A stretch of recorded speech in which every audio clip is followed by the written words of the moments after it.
Naniniwala tayo doon sa kasabihan na habang may buhay, may... Pag-asa. Habang may buhay, may... Pag-asa. Habang may buhay, may... Pag-asa. Pagsubok. I see what you did there.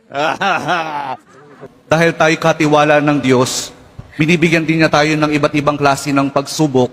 Kaya po doon sa pagsubok na yon, saka pa lang natin mauunawaan na talagang ang ating buhay ay mayroong, habang may buhay mayroong, Pag-asa. habang may buhay may Pag-asa. pagbangon.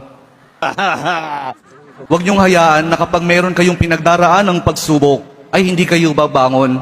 Kailangan meron tayong pagsumikap na pagtsatsagaan natin yung ating mga pagsubok na pinagdaraanan.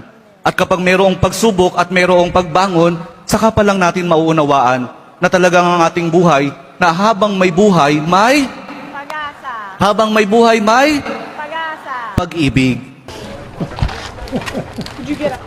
Ang pag-ibig na nagmumula kay Jesus lamang sa ating mahal na poong Jesus Nazareno. Dahil doon, kapag naunawaan natin itong mga bagay na ito, na habang may buhay, may pagsubok, may pagbangon at may pag-ibig na nagmumula lamang kay Jesus, saka pa lang natin mauunawaan at matatanggap na talagang habang may buhay, may... Pag-asa. Habang may buhay, may... Pag-asa. Ayaw nyo nang sumagot. Pag-asa. Sapagkat hindi po tayo ipapahiya ng pag-asa na nagmumula sa ating mahal na poong Jesus Nazareno. Amen?